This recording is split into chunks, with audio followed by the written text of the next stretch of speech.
नमस्कार शेतकरी मित्रांनो, डॉक्टर सर्वंते चॅनलमध्ये आपले स्वागत आहे।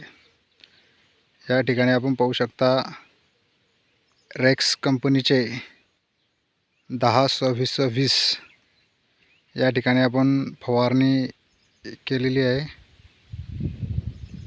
हे 1250 रुपयाचं 1 लिटर याचे प्रतिपंप वापरण्याचे प्रमाण 50 ml 15 लिटरसाठी आहे।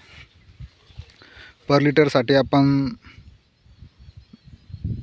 2 ते 3 ml आपण याचा वापर करू शकतो।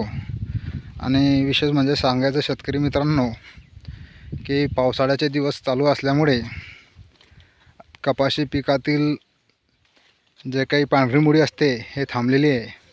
म्हणजे आपण टाकलेला 10-26-26 असेल, DAP असेल, जो काही डोस आपण बेसल डोस टाकलेला आहे तो आपल्या मुळ्या आता या ठिकाणी उचलू शकत नाही।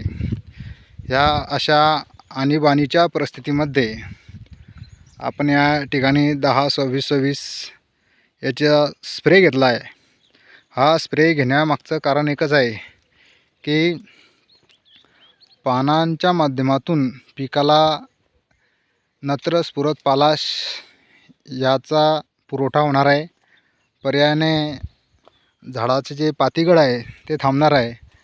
आणि माझं सर्व शेतकऱ्यांना एकच सांगायचं आहे की ज्यांच्या शेतामध्ये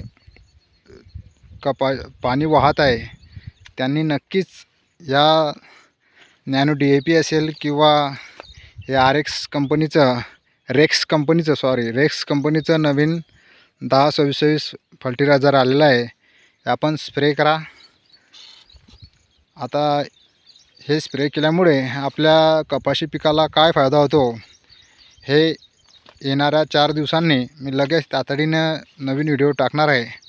शेतकरी मित्रांनो, हा मेसेज सर्व शेतकऱ्यापर्यंत पोचवा, कारण आपल्या कपाशीच्या मुळ्या जर का काम करत नसतील तर आपली पातीगळ होणार आहे। ते पातीगळ कुठे ना कुठे थांबण्यासाठी आपण वरतून स्प्रे करणं अत्यंत आवश्यक आहे। माहिती आवडली असेल लाईक करा, शेअर करा, जेणेकरून सर्व शेतकरी मित्रांना याचा फायदा होईल। जय हिंद, जय महाराष्ट्र।